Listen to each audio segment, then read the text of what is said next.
Hello, hello, Kalu Kalay. It's me, your boy, Notepad Add-on. I fell asleep earlier because I got tired. The last 2 days have been a little hectic for your boy. Sunday, I did about an 8-hour Pathfinder 2e session.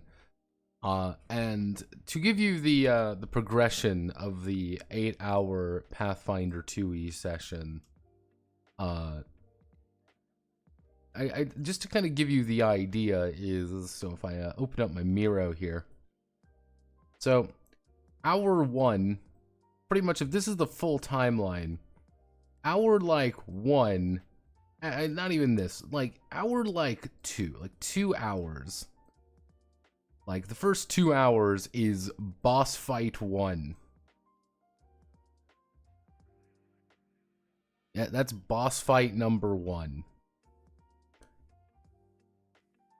2.5 hours. 2.5 hours. Boss fight 2. Random shit. And then about a 2.5 hour ending. Third boss fight. There were a lot of boss fights, because that was the entire session. You don't realize that about at this point, playing a cleric in, actually about here, playing a cleric in PF2 is a bad idea. And you start realizing you're not having fun and just getting really tired. And that's what I did. I got very tired, and I was like, oh boy, please God, just fucking end it already.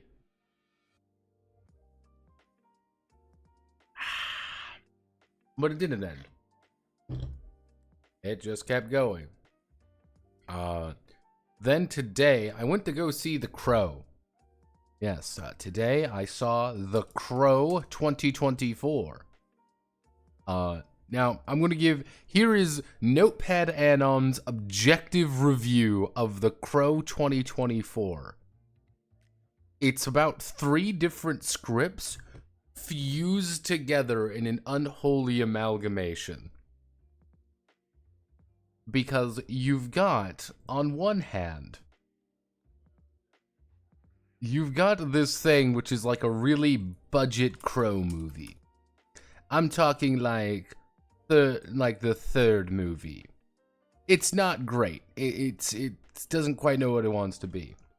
But you also have what I would like to refer to as the quirked up quirked up autism white boy movie.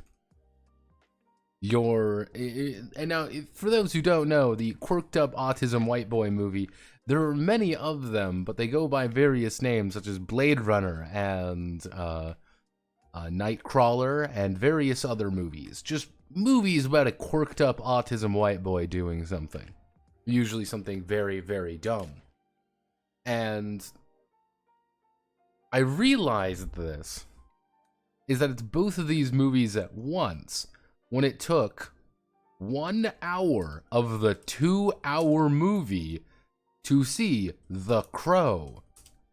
Yes, it took an hour to get to the part where he becomes the Crow in the movie The Crow. Some of you may say, hey Notepad, that seems like a fucking problem. And yeah, because I was watching a Red Letter Media thing, and I was watching a thing on Red Letter Media the other day, being like, it kind of got to the action and didn't spend a half an hour talking about exposition. Quite literally, the first hour of that movie is nothing but exposition setting up characters. And it's not even, doesn't even do a very good job of setting up the characters. It just sets them up. And that's where, like, the couple different scripts come in, and they're all slightly different scripts and different ideas. Though I will say it will objectively be extremely popular among, like, 14 to 17-year-old girls who just see Bill Skarsgård take off his shirt. Just understand that. This is going to be a cult phenomenon among 13 to 17-year-old girls who are completely ready to, like, get that quirked up white boy feeling. Because that's what it is. It's very bizarre.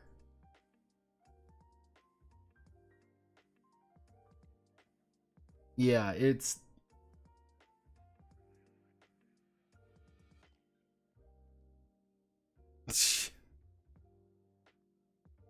Yeah, there was some Ozzy in it. There was Post Malone. It had a really weird soundtrack.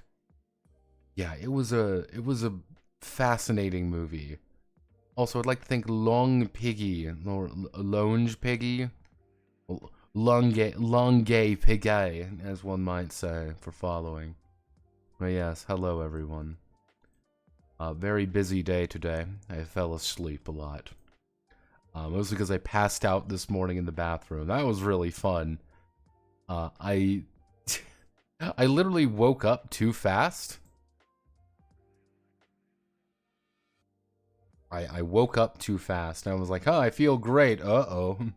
Uh-oh, SpaghettiOs! And then I fell over, and when you're sitting naked in your bathroom, like, half passed out, you know something has gone horribly, horribly wrong in life. But yes, let's get back to work. Now, a couple things have changed. There's been a couple things that have changed. We finished up, added some new weapon things, such as the guns, such as the slings and sidearms and stuff. Added all the weapon tags, should work, might add some more. That's why I haven't put an image or anything there. Added armor. Armor's pretty simple. I think I already talked about what armor looks like, though. Got some basic combat items. Generally speaking, like, a combat item is like a shitty grenade that's useful but not really. An energy drink, you just draw 3 skill cards. You effectively burn a skill card you don't want to draw a skill card, 3 of that you may want. Or a Molotov cocktail, you burn a card, toss the cocktail, and you deal damage or whatever. Got some basic miscellaneous gear. Most of the miscellaneous gear is things that are like vaguely useful, like a catastrometer. I don't know if this is a thing in setting, but it sounds right. You got some camera and some film, a fucking crowbar, flares, flashlights, kind of basic stuff that you might want to have on you.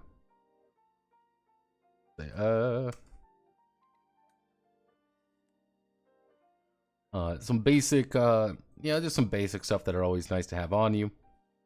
Then we added some new techniques. All the technique is things that are useful for you that are not skill cards. There's 2 categories of techniques. There's utility techniques and combat techniques. Utility techniques are just things that help you out. While their signature skill may grant them a powerful skill card, utility techniques grant them access to capabilities outside the norm or provide an edge that may not be possible. Combat techniques are obviously used for combat, allow you to perform various things. So, you get 2 utility techniques and 2 combat techniques. Generally speaking, I don't assume you're going to get a lot of utility techniques. I'm assuming like you're going to get a max of like 4 of these. You're going to get a lot more combat techs though, and that's kind of fine on me. This brings us to what the utility techniques actually are.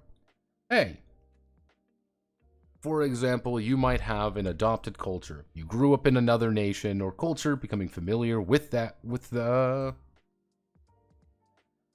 culture and language. Hey, you are a guy from Victoria, and however you have grown up and learned you've learned how to speak Sargonese, and that is just something you know. You know all about Sargon, even though you shouldn't really know that much about it because you're from Victoria. 2 very different nations. There's something like that, something pretty easy to understand. Some of them are a little bit more like esoteric, such as things like Holy Elder. You're one of the Elder races with a pure bloodline of their kindred spirits. Because of that, you add another royal card and another blank to your skill deck. Some are a little bit more interpretive. Hey, you're fucking huge. Hey, you're really small. Hey, you're like a kid. Hey, you're fucking old. Probably one of the goofy ones are like comical failures.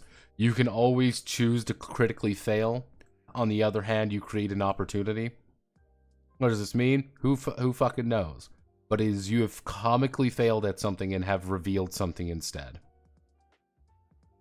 You turn mistakes into miracles. That's effectively your modus operandi.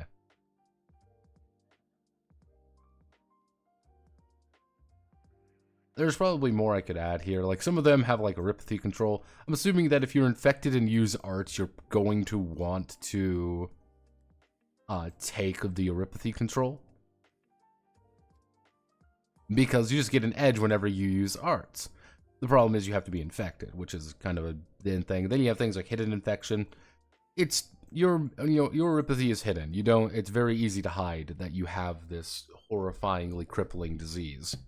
And it doesn't give you any bonuses, it just means it's very easy to hide.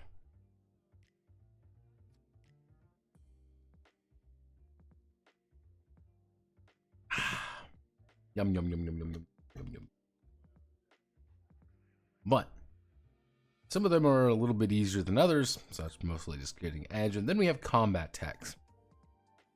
We need to write out how combat techs actually work. Sargon D's nuts. Exactly. But, oh god, it's fucking hot. Like 91 outside. It is fucking hot, and I've got some air go. I should turn on my other air. But, as you can kind of see here, combat techniques are pretty simple to understand.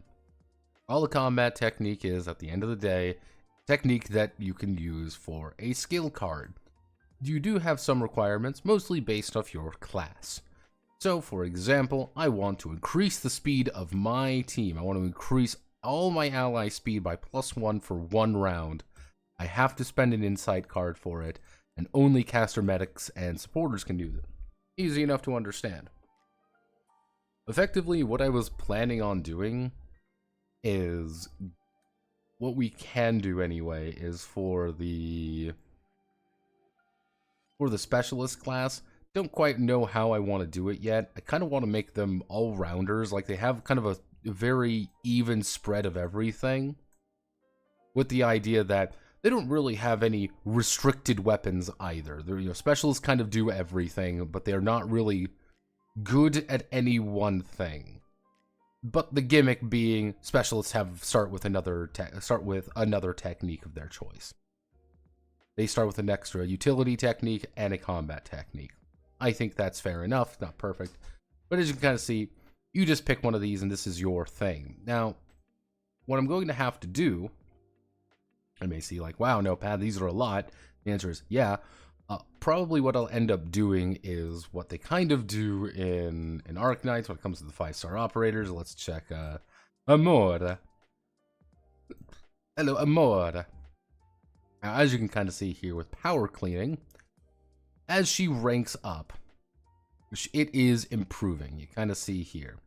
It's improving. Your next attack deals X amount, next attack does this, next attack does this. It's improving gradually over time. Now, what I was thinking about doing is effectively doing kind of what we did with Blue Archive. When we hit all the way down here, when we hit advancement later on, all of these will get like 3 tiers that they can upgrade into. Tier 1, Tier 2, Tier 3. All of these begin at Tier 1. Tier 2 effects is like, it's every 10th hit, every 8th hit. Except something else is every X hit. Instead of direct damage single, it does, choose a target they were within range of, deals 3 hits. It becomes 4 hits. It becomes 5 hits. It becomes 6 hits. You just increase these all very gradually over time, that you can, increase however you feel like.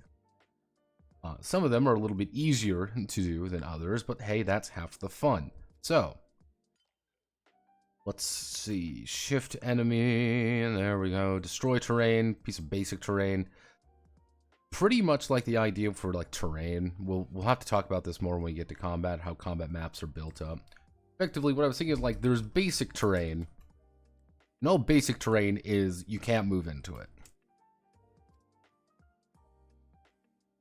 Can't move into it. Advanced terrain. is you can't fly. You can't fly through it. You pretty much can't move through it at all. And, you know, complex terrain is, it's completely blocked. That's kind of the idea.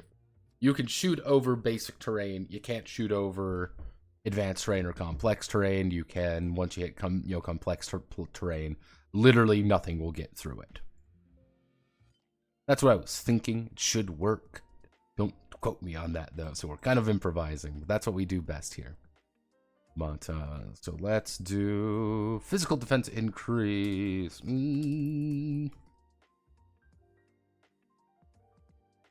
their physical defense by +3.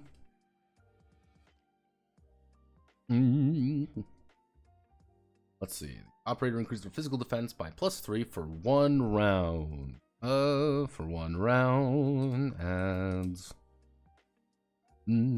this is going to be using primarily force and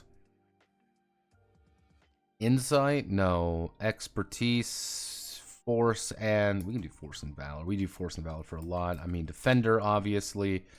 Guard, vanguard. Yeah, I mean, if we do physical, increases in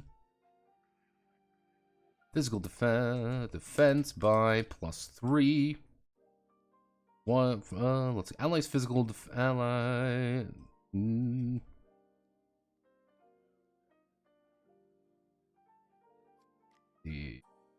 The operator increases in allies physical defense by +3 for 1 round. Range 4. Just 4 spaces away from wherever they are. This is going to be, actually we'll do expertise and insight. This is going to be caster. Double check. Give me your classes. Give me your classes. I want to have your fucking classes. Master class. Hello, caster. Operator class. So I don't forget them. Caster, defender, guard, medic, sniper, special, supporter, vanguard. Vanguard.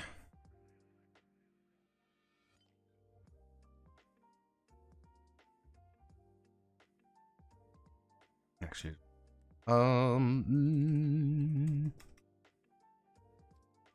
yes, each combat technique into its effect, skill, and requirements. The combat technique.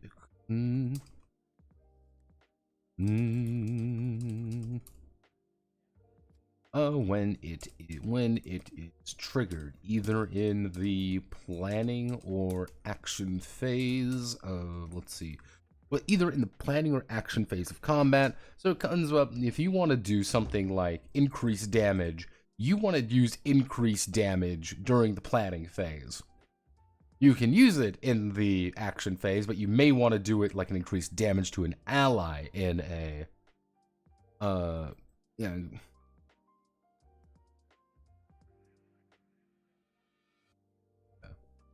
You may want to do increased damage ally there, or you may want to do it during not the enemy's turn, obviously. Different characters are going to want to be doing different things at different times, so if we do that, that should work. Good morning, how is it? I am awake somehow.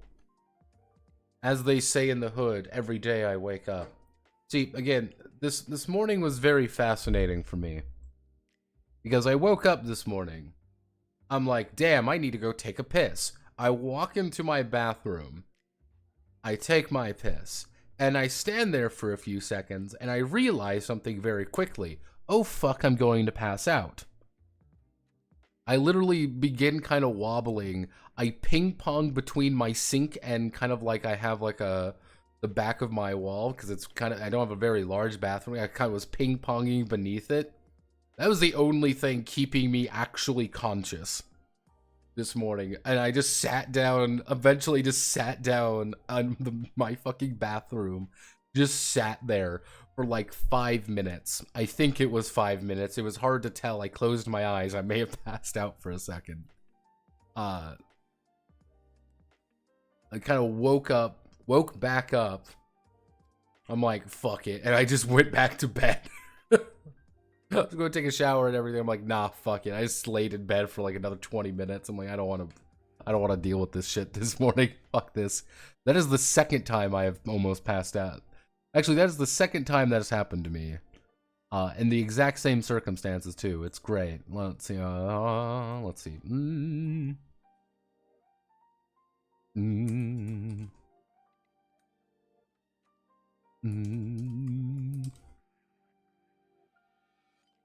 How are you alive, Lamau? See, the first time, and I've talked about what happened the first time. This was back in college. So, to give you an idea, back in college, our little apartment that we had kind of looked like this. This was kind of the floor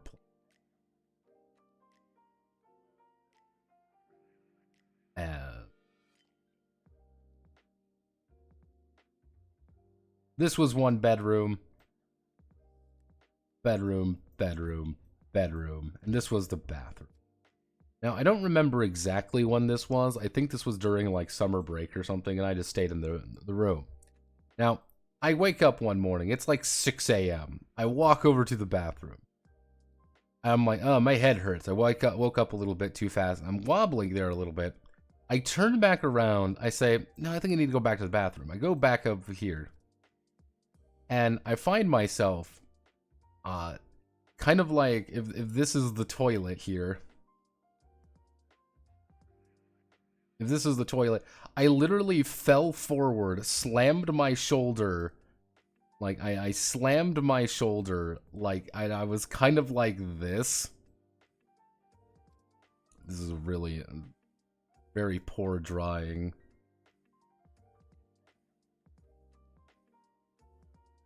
I literally had passed out forward and slammed my shoulder into the top of the bathtub. Not the bathtub, the toilet. And I woke up effectively laying on there. I didn't even realize what happened. Last thing I remember was walking back into the bathroom for a second. And I realized something. I realized I saved my ass there because we had like a table like right here and kind of like a couch. And that if I passed out over here, I would have slammed face first into the corner of the table.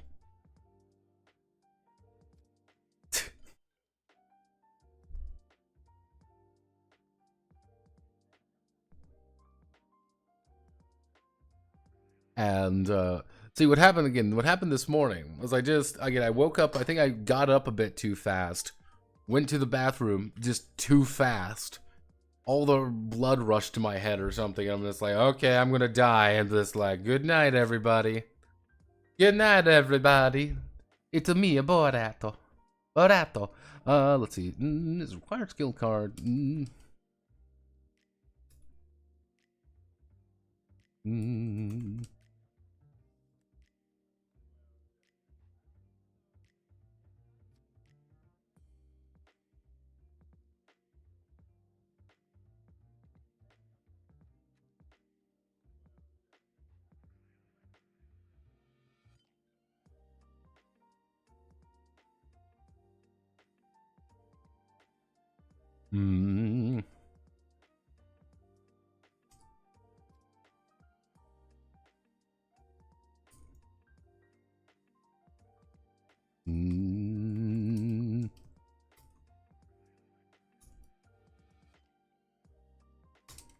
Let's see. Finally, the requirements are what classes the techniques are restricted to. The specialists are able to take any combat technique of their choice with no restriction. Yep.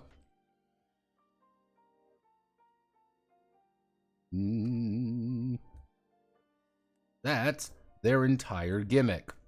And that's going to be the specialist's entire fucking gimmick. So, let's see. We want to do physical defense increase. We want to do medic. Medic, caster, medic, supporter, Vanguard. We want to do Vanguard. We can do fine. If we do something like this.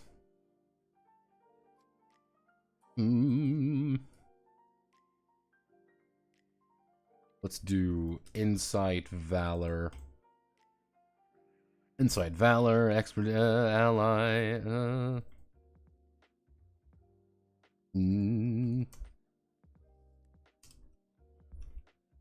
Arts Resistance. Upgrade increases our Arts Resistance by +3 for 1 round. And who can do it? Caster, Medic. Caster, Medic, Supporter, and... Caster, actually no, Caster, Defender, Medic, Supporter.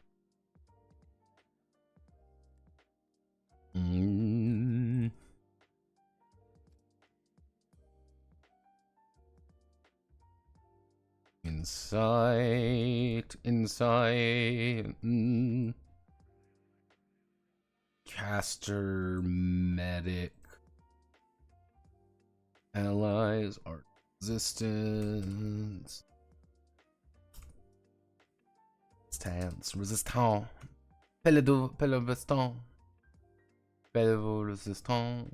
Physical damage increase. Let's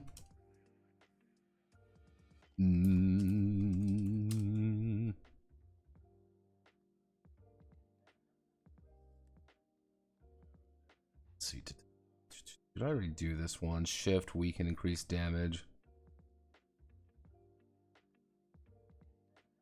I guess I already kind of did that one. We don't really need to do that. Actually,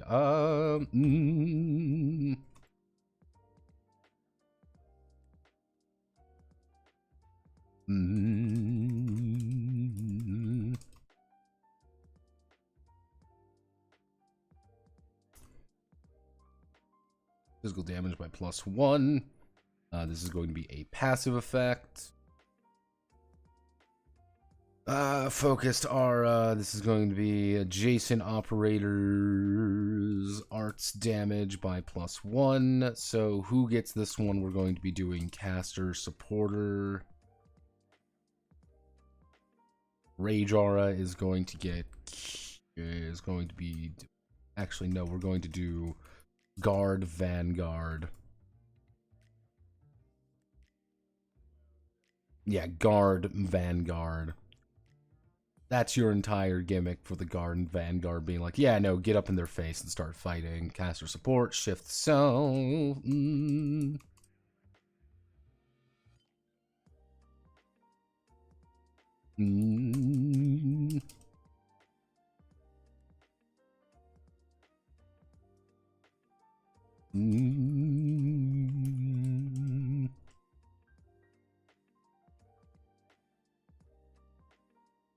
Let's see, shifts themselves 3 spaces. This is going to be an expertise. So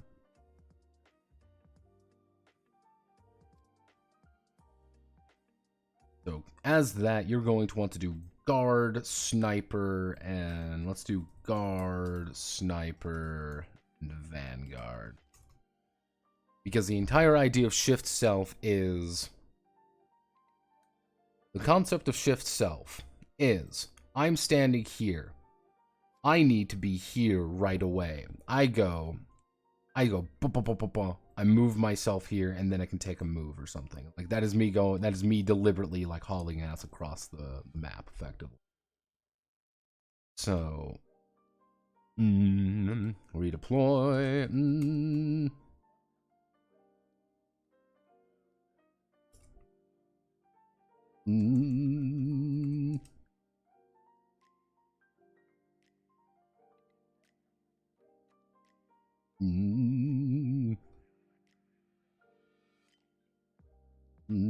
let's see. Let's see, the operator redeploys themselves.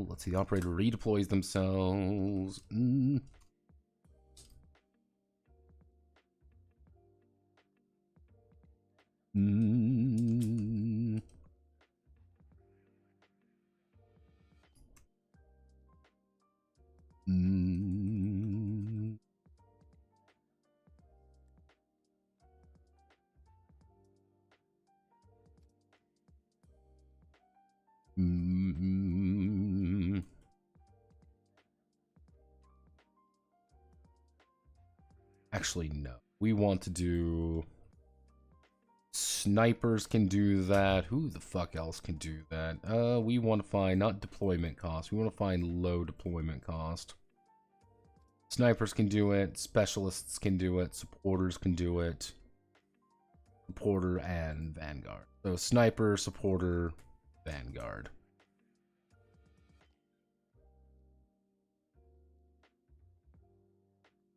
So the idea of redeploy. So if the shift is allowing us to pretty much get a free move in, redeploy is saying, okay, I'm standing right here. I don't want to be here anymore. This is a bad place. I don't want to move. I say, okay, for my main action, I'm going to redeploy. I move whoop over here now. It's just like you pick yourself up and redeploy into a place. You don't have to move anywhere. You know, you may want to move. You may want to kind of put yourself in a situation. That's where shift self comes in because, again, guard. Because guard, sniper, vanguard, and a couple other things are all about doing that. That's the entire point. Blocker.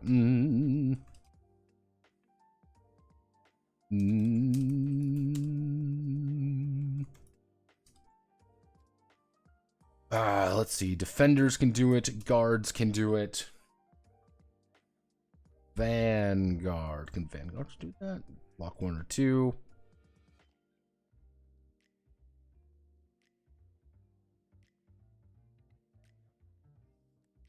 Yeah. Defender, guard, Vanguard. Those are the only 3 who can do it. Kind of your melee guys. They can take blocker.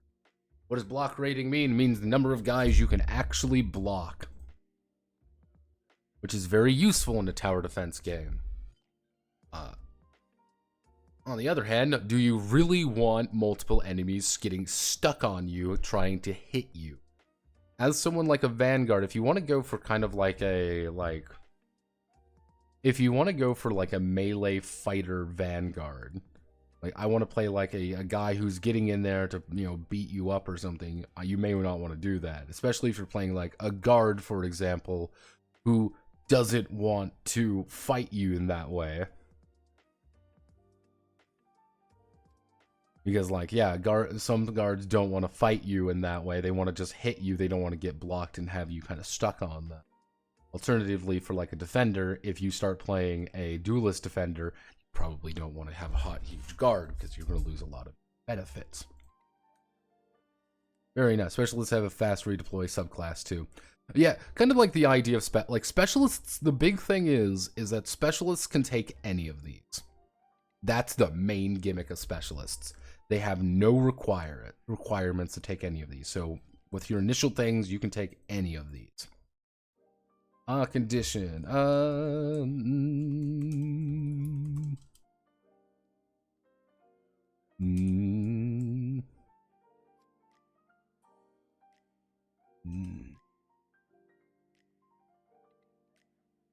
See, condition of their enemy.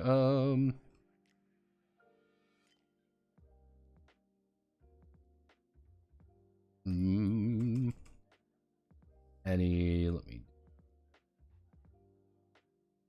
Yeah.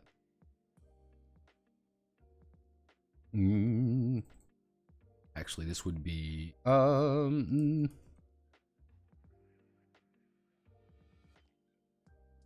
condition skill. Who gets condition skill? So casters get that, obviously, because casters I would say sniper, supporter, Vanguard. Then we have conditional zones.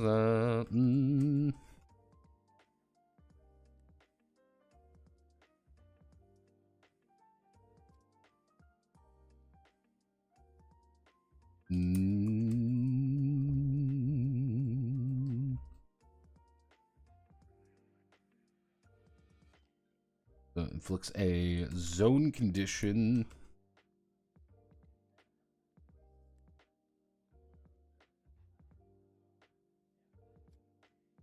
Within their weapon range. Zone condition with the 2x2 area within their weapon range. This gets bigger over time. And this is going to be condition skills. We're going to have to do some of that. So obviously we have caster.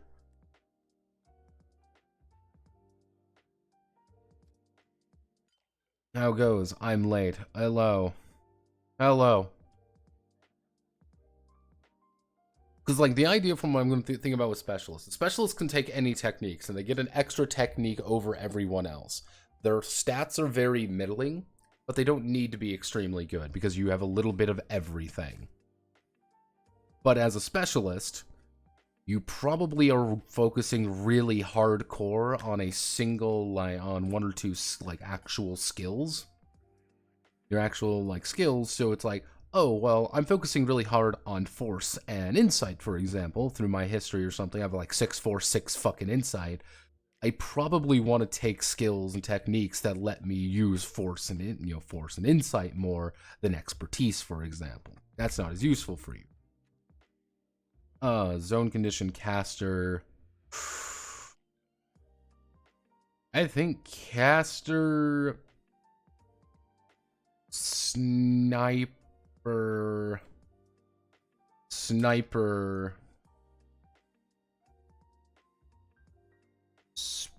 supporter. We just do that. Caster, sniper, supporter. Like, they're the only ones who really do condition stuff. Not even Vanguard for personal condition, unless we sub out. No, sniper makes sense. No, zone condition, we get rid of sniper. We instead replace it with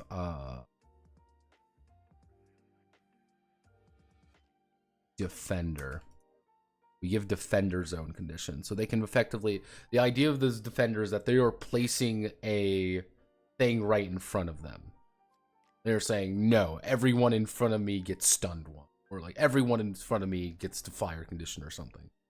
Flame condition. That's just my thing. I'm a defender. That's my gimmick.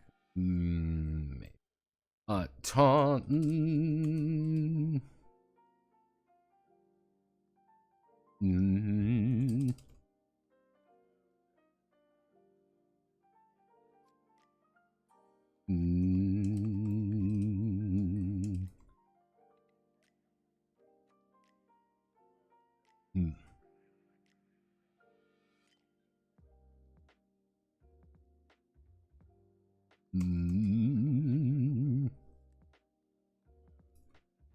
Now, the big thing what we can do here is when we improve the skills later on, taunt, you can get a bunch of bonus armor. Like, you just get flat resistance to everything. Being like, yeah, that's the entire thing as playing a taunt operator is, like, you are saying, target me, hit me, come on, baby, come on, bitch, hit me, hit me, hit me.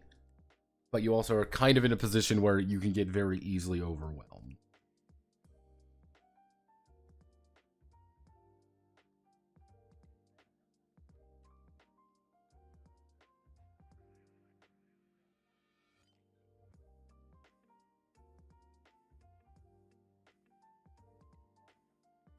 Let's see.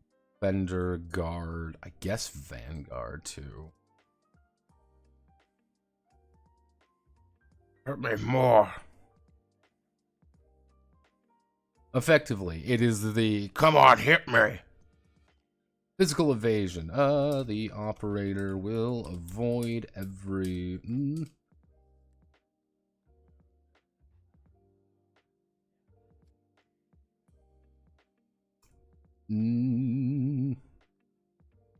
This goes down to 10th, 8th, 6th hit, which, like, oh, every 12th hit they take, there's 5 enemies on you making 5 hits to you. That's, 2 rounds and you get a free dodge off on it. Like, that's kind of the idea. Not great. Actually, we can. Actually, no, we can do.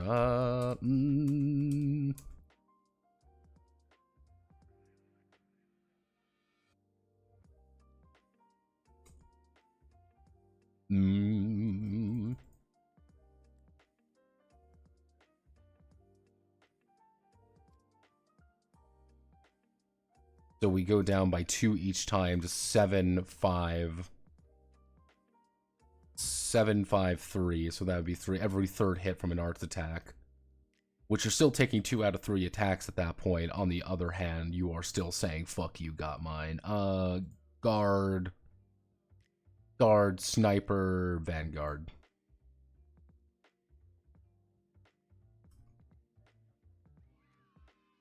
Hooray! Art attack? Arts is a term used inside Arknights. Arts is a term for effectively magic. It's a magic attack. It's referred to as an art. If I blast you with a fireball, I'm actually doing an art attack at you. Arts evasion, passive. So this would be, if we want to do arts evasion, it would be caster, guard,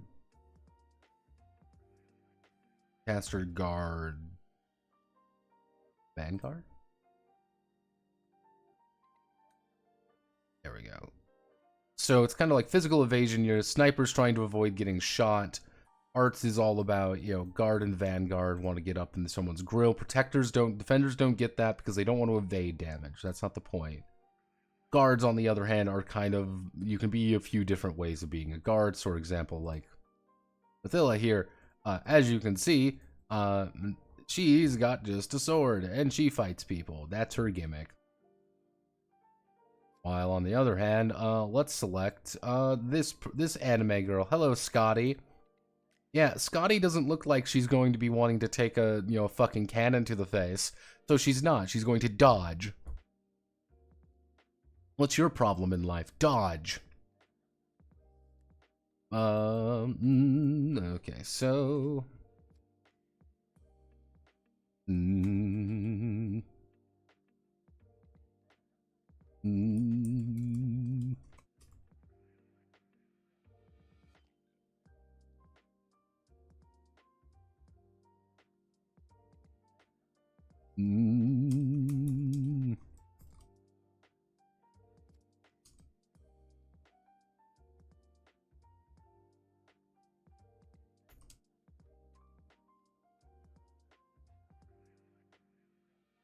Number of hits with their weapon by 1.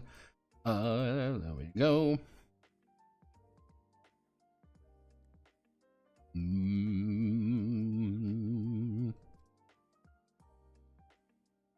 Now this is going to be a choice because that's going to be their choice to say, I want to bunker down. We do defender, sniper,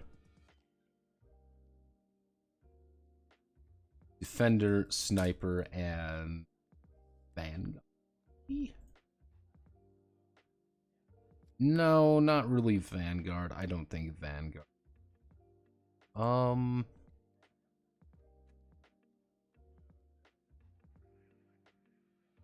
What's your gimmick? Defender, sniper, caster. I think just defender, sniper. I guess supporter would also work. So support. Let's see. The operator actually.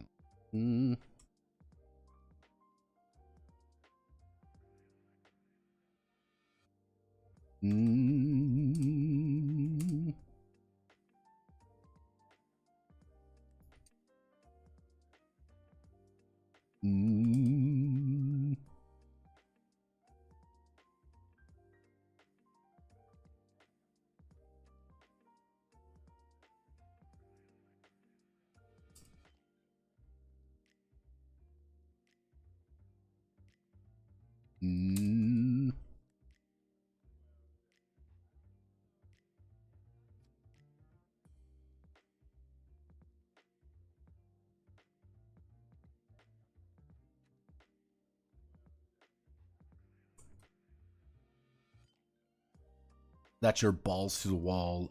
Caster, guard, sniper.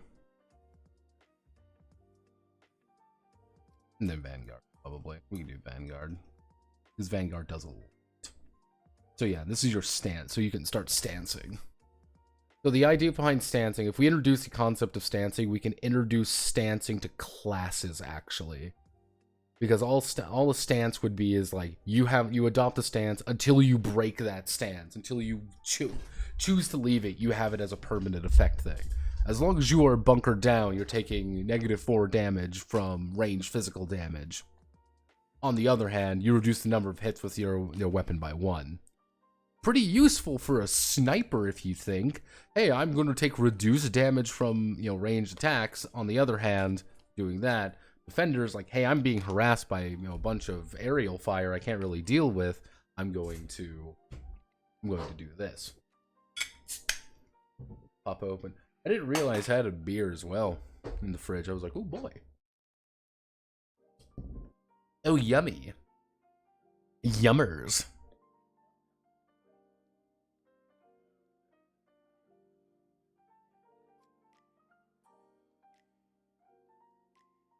Art attack? So I'm gonna open this up. It probably was on. I just don't remember this show. I don't.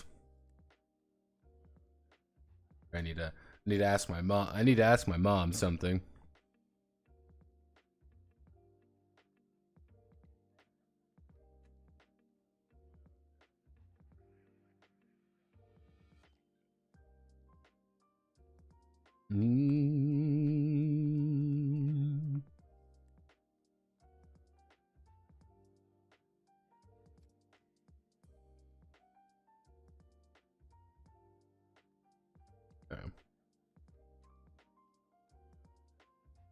Mama saying odd things again. Range up. Ooh, no, actually.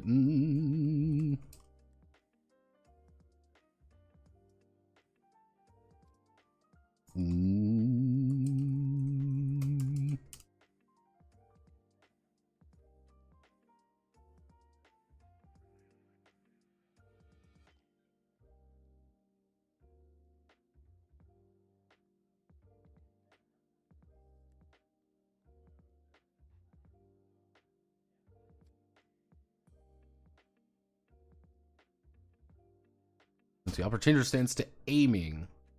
Increase the range of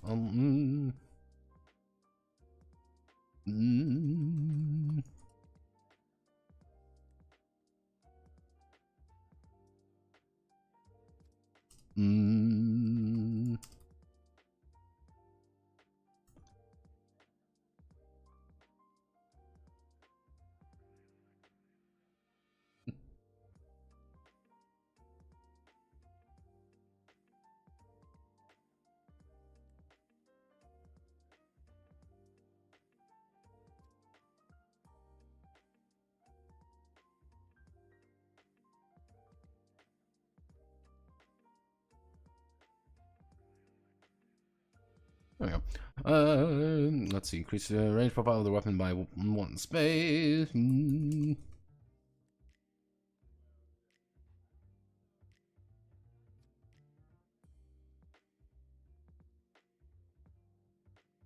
Okay, let's see. Notepad. No, do I die game dev tonight after work, or do I finish gushing over Magical? Stop watching week by week and rot the binge it. Lol. Generally speaking, like, gushing isn't, like, generally speaking, these are both things that you can do. Gushing is probably a little bit more relaxing after work than game dev hours. Which, see, tomorrow just changed for me, because tomorrow I originally was like, oh man, not gonna do anything tomorrow, really. I'm gonna work on this video. But now I'm gonna go downtown, and I'm going to hang out downtown, and bum around there. Probably get something to eat up. Let's see. Changes stance to aiming. So caster, medic, sniper. Caster, medic, sniper. Because here it is effectively saying with this, it is you are choosing to take aim, you are aiming, you reduce speed to 0. You are not moving anymore. You cannot move. If you want to move, you have to step, and that's burning a skill card you don't want to use. On the other hand, the range of your weapon increases by +1. Oh no, I'm right out of range. You get a +1 to it, so you're in range, kind of thing. So we can sit back with my medic and not move the entire time. However, you probably want to move.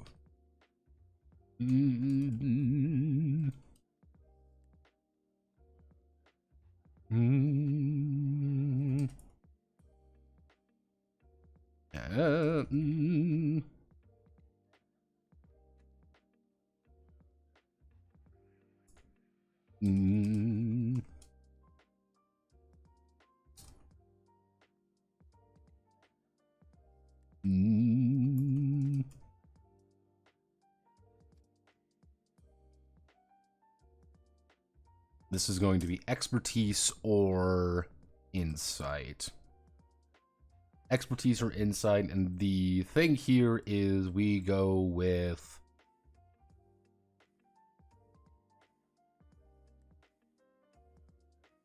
We go with none, actually. You know, there's no requirement. There's no requirement here.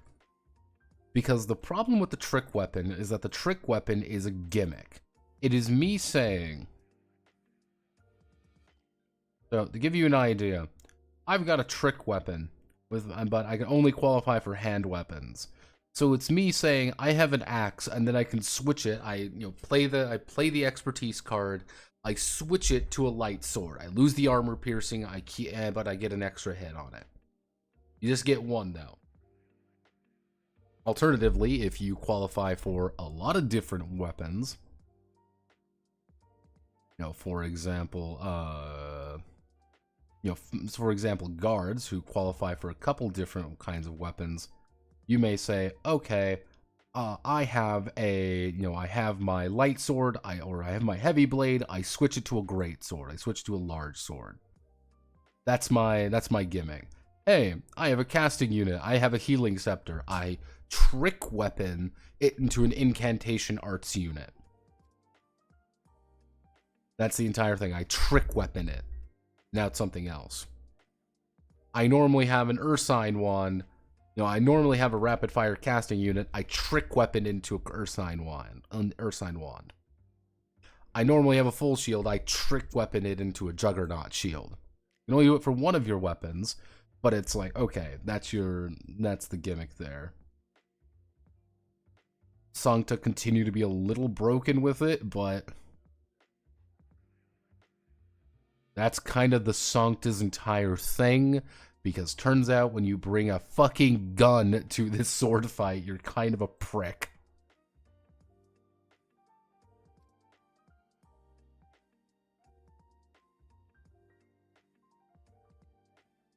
Off topic, Void, does puncturing the hull of the ship mean anything other than depleting hull integrity? Let's check, because I haven't read Void Haunters in a while. Let's see.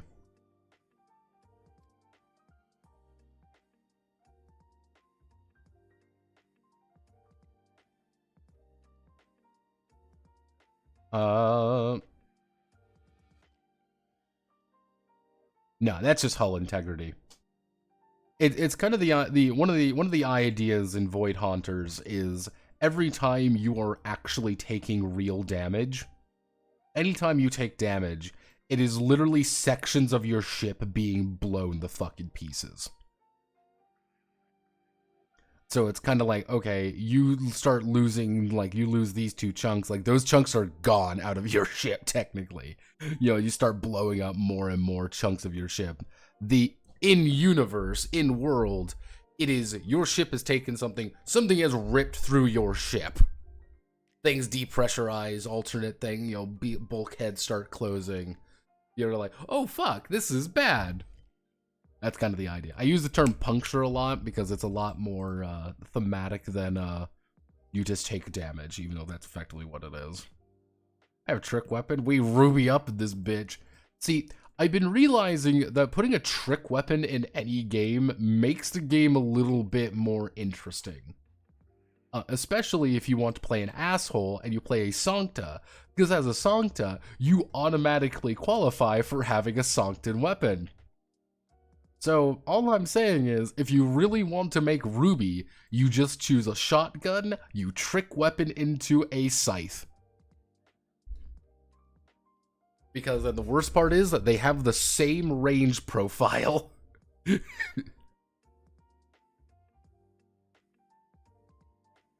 Unironically, that would not actually be that good for you because Scythe doesn't really do much for you in that case.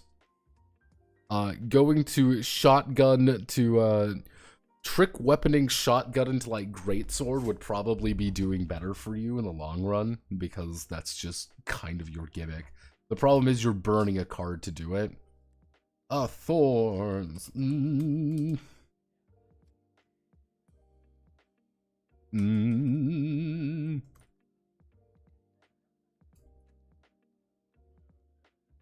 Mm.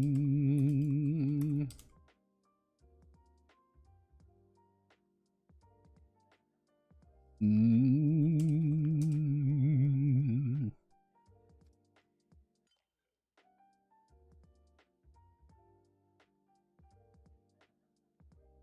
Mm.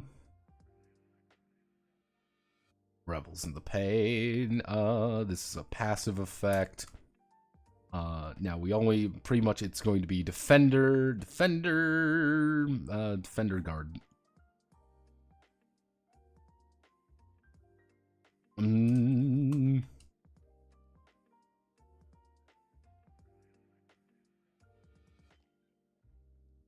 Mm.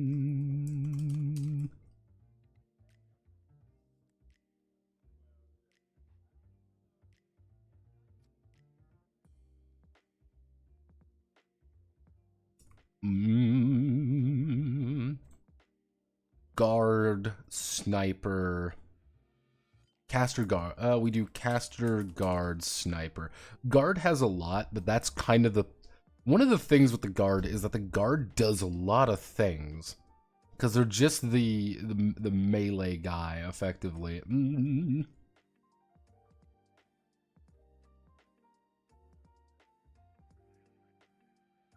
Mm.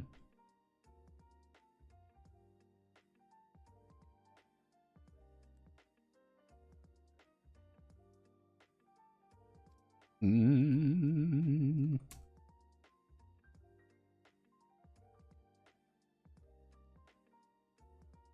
Actually, no.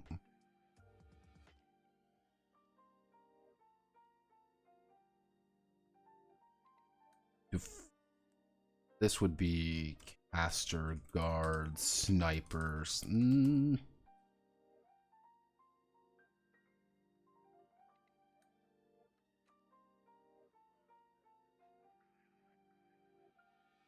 There we go. Mm.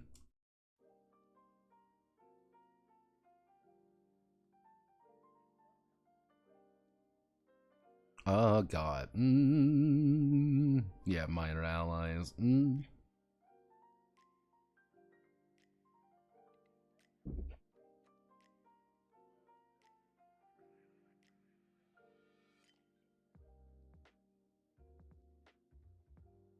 Mm.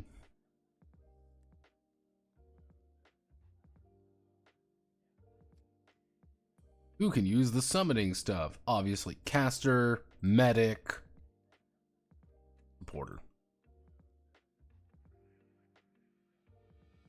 Mm.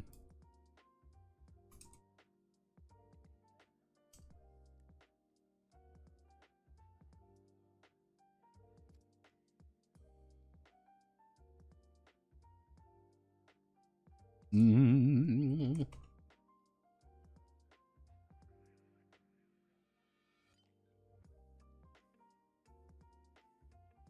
Mm.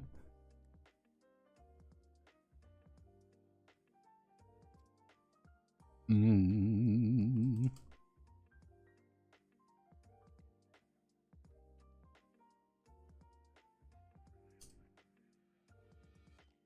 Let's see. The operator creates a body double ally with it.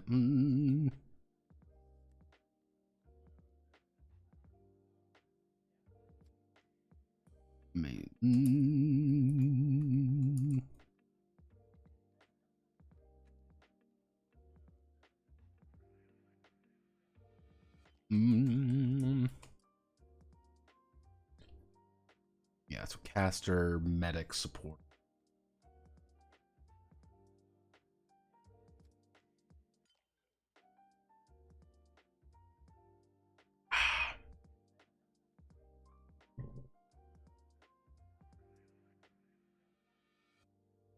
Ah, excellent. Figure that. I don't know what's inside section of vehicle without depleting hull and taking a armor piercing. Get back to work.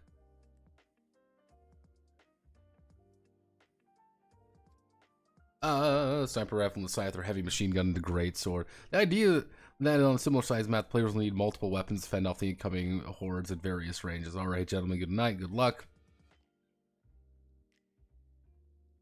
Is there any game you downright don't remember anything about? Has always been a fear of mine.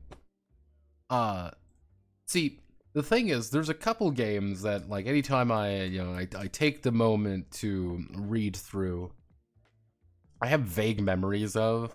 Anthrodesis Dissonance is a big one. Yeah, Notepad should probably rewrite the entire thing.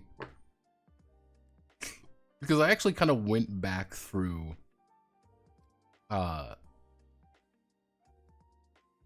yeah, no, I kind of went through Anthrodesis Dissonance again, and was like, man, this game kind of fucking sucks. I need to redo it. Probably the one, like, By Blade and Cross is such a fucking disaster piece of a game.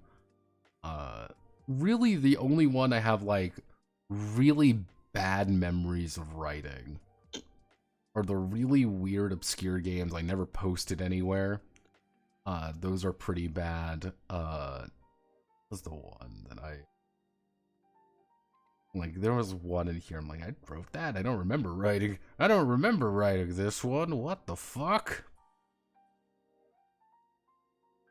It was, yeah, Project Gollum, the Saga of King Arthur and the Meta Metal. I still have zero clue how that was written.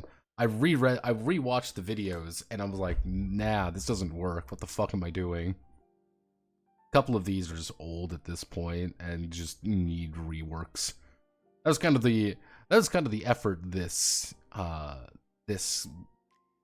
set of games was, just reworking various ones into making them slightly better and making them easier to understand.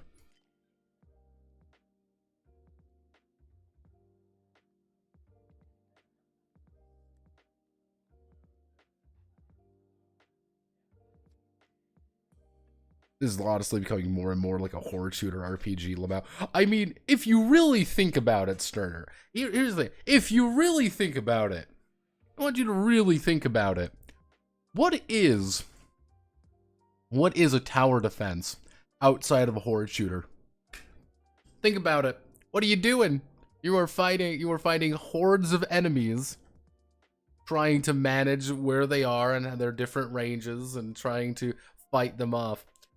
Bloons is effectively a Left 4 Dead game if you really think about it. Is Left 4 Dead not but mobile Bloons?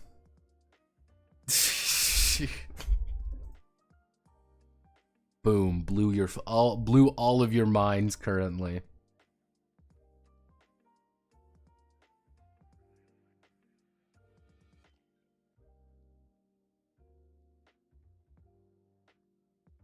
The thing with the Anthrodesis Dissonance, I was actually thinking about rewriting the entire system to the 4012 system, because 4012 would fit pretty easily into that one. So I'm like, maybe that's a good idea. Let's see, nervous attack.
Yeah, the elemental damage is kind of funky in Arknights. Like I read it a few times and I'm like, oh, okay. So to give you the idea, there are 4 different elemental types, you could say. These are the 4 types. So you may say like nervous impairment, you know, corrosion damage, burn damage, necrosis damage. Now, here's the odd thing. So, what happens is once you hit 1,000 buildup on it, you start taking it. It's like Dark Souls in that regard, or any of the Souls-like games. So the idea is, hey, so let's say for example, if I end up building like 1,000 stacks of necrosis, it pops. And then I start taking the necrosis effect. As long as I'm at 999 necrosis, I don't take any, like, there's no difference. I'm fine. Here, I'm probably going to do like 10 stacks to pop it. Like 10 stacks equal a pop. So if everyone builds for nervous attacks, then cool, everyone's going to build to get 3 stacks. Every time you attack, you're doing 3 stacks of nervous, 3 stacks of corrosion, 3 stacks of burn, or whatever. That's kind of the idea. If no one, you kind of have to like build with your friends on it a little bit. If 2 people take, oh, well, our attacks do nervous damage, then cool, you're going to be able to hit nervous damage quite a lot, and that's a big effect. It's a bunch of damage and stuns. Easy enough. The problem is, it's like, okay, but that's a combat slot that could be used for something else. Doing this elemental damage isn't as valuable in the long run. It's like, you gotta build for it, but you don't need to build for it. I was about to clip Bloons' Left 4 Dead if you think about it. Again, think about it. I've completely, you know, flummoxed all of you. Every single one of you might have been blown by my genius.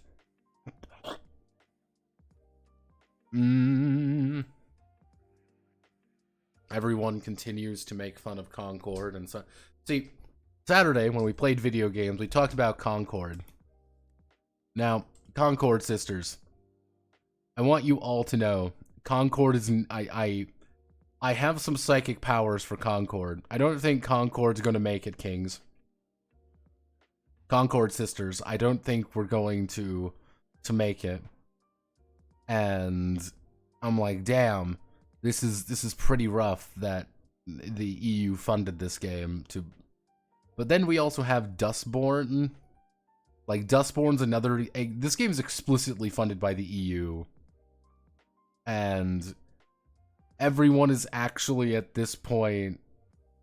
Everyone is actually convinced that Dustborn is, everyone is actually convinced Dustborn is not a real game, that it's a psyop, that it is literally a game to false flag and make everyone like this a horrible human being. People are legitimately thinking that because of wait, there's a combat system on this game? What?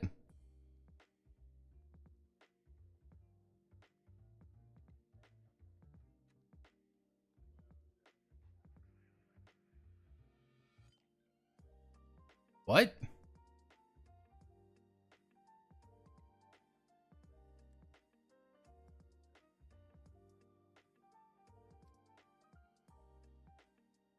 No, there's a combat system to this. Like, I sat in Discord, I sat in a VC with people and we saw chunks of the game. Like, there was no combat system in that. Am I losing my mind? Am I having a stroke? I think I might be. Like, okay, this has to be it. This is the combat. Okay, this is because we actually thought by just kind of like going through the like, going through the basics of the game, we actually thought it was like a Telltale game, but apparently it's not.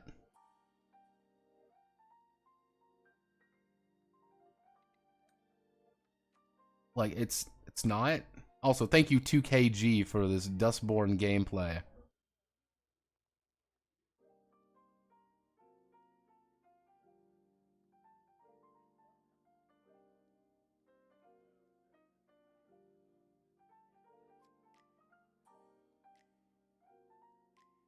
What? What? What?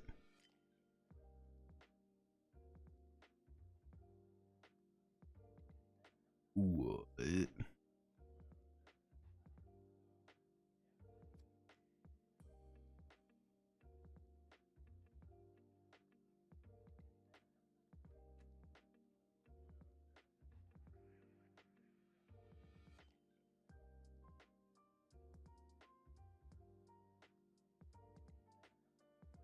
You saw that, right?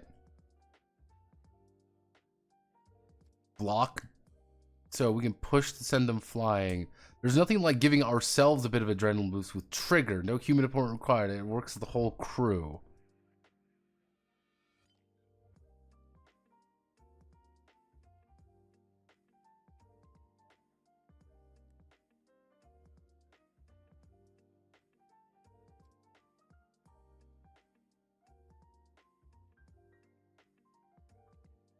Yes, trigger.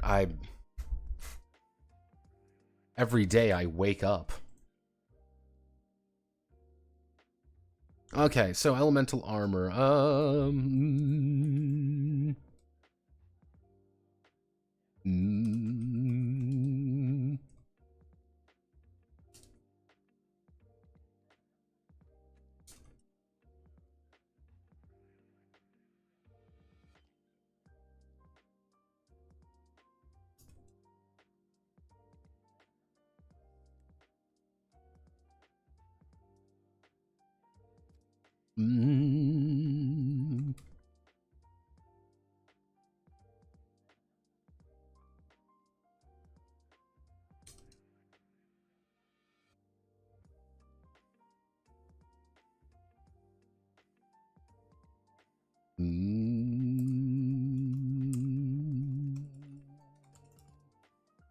Okay.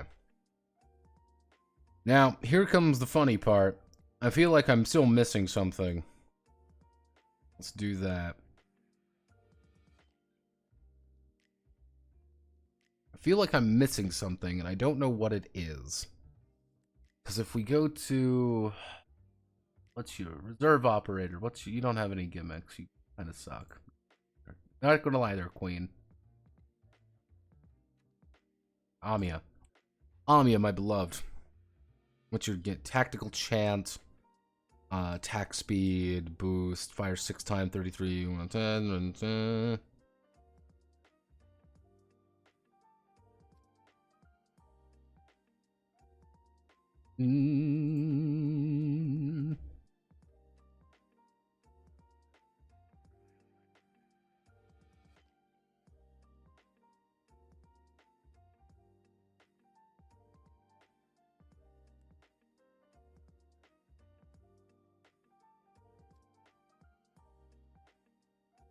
I don't want to do that.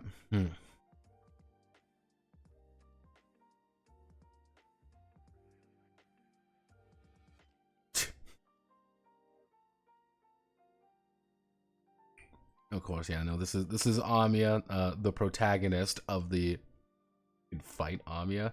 Yeah. Let's see. I want to do you, gray with 2 Y's. Yeah, you are from Bolivar. You're from Bolivar. Yeah, alright. Okay. I think that, like, am I missing something? Burn the Channel just played. explanation how status is built. Effectively, what happens in... oh, God.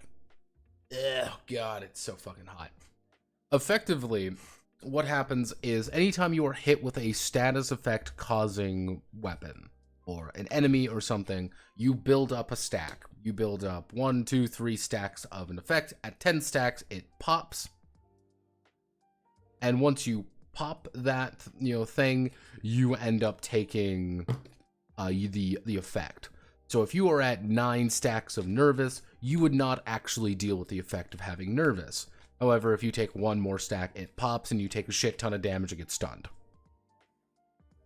That's kind of the idea. I meant written in the book. Written in the book, it's not done yet. We haven't hit that point yet.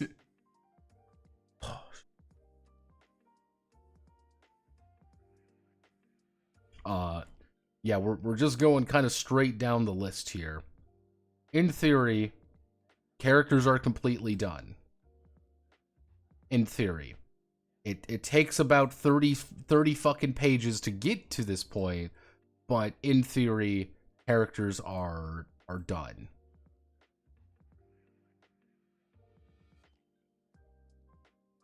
However, there's just a lot of charts mostly, and it's not that complicated, I don't think.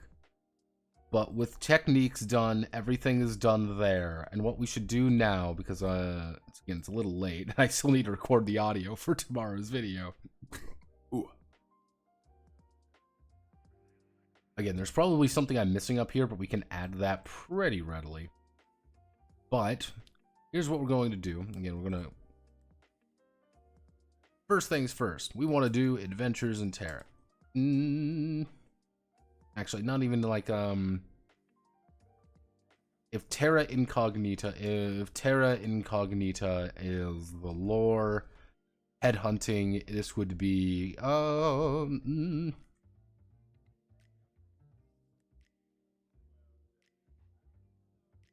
actually,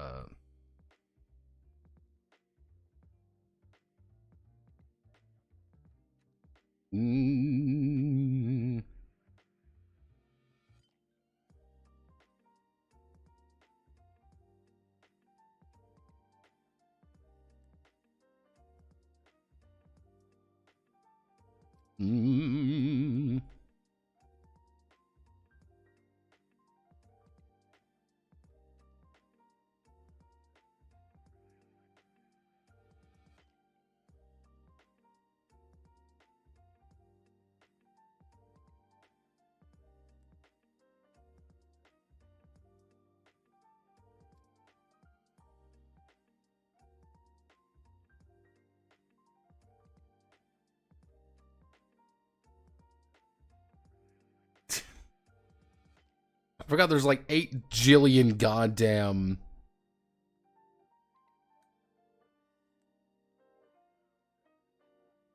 let me see if I can... Fuck the reclamation algorithm. If like we're doing this correctly. If I'm correct. This is not what I'm thinking of.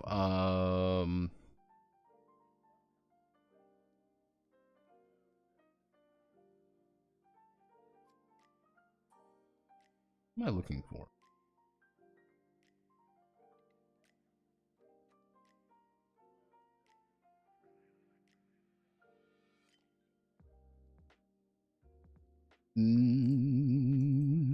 There we go. So, let's call it field operations for now. Field operations is effectively going to be our giant non-combat section. Non-combat section. That's just the basics idea. Field operations are what we're going to be doing outside of combat. Now, basically, it's going to be kind of like various little things here. I have a couple ideas, like what does Originium look like? What is, what does using arts look like? What is things like that? There's a lot of little non-combat stuff just to kind of flesh out the game a little bit. Combat operations. If we go over here, combat operations, though, are going to be the main combat section. Once field operations are done, don't think it's going to be that long, generally speaking. We go on to a combat operation. Combat operations are done. We do...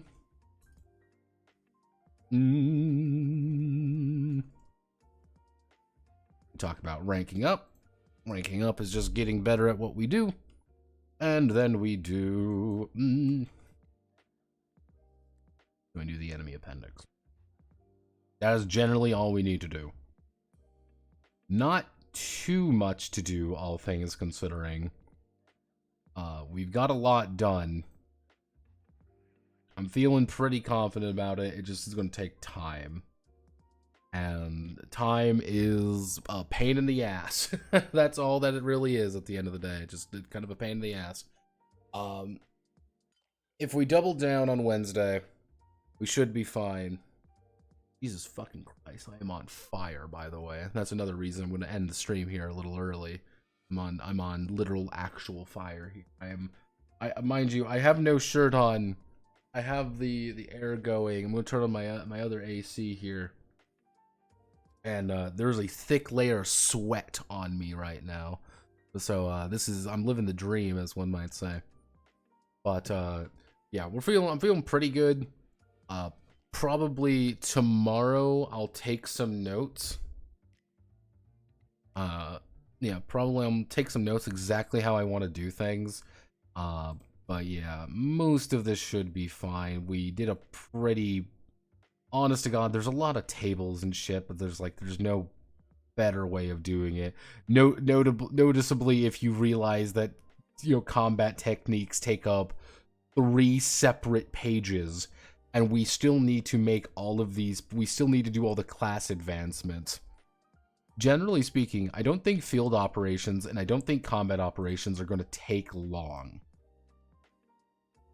This might think like funny. I might be able to write field operations kind of in my free time almost tomorrow. Just because there's not that much to really write and we just bang it out on Wednesday. Combat operations, on the other hand, I don't think that's going to be very long either. I think we can get that done in one day. Because generally speaking, combat is really fucking simple because it's perfect math game. That's all that it is. Are you within range? Yes. Does it do this? Yes. Done.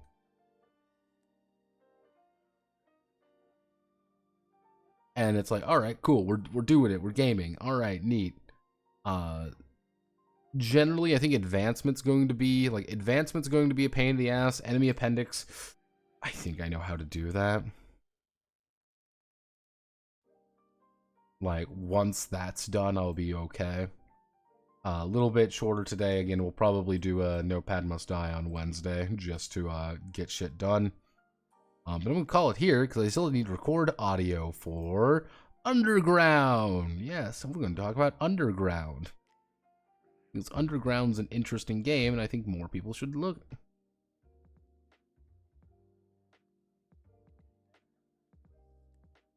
Generally speaking, like, once I get, like, a really basic set of enemies done,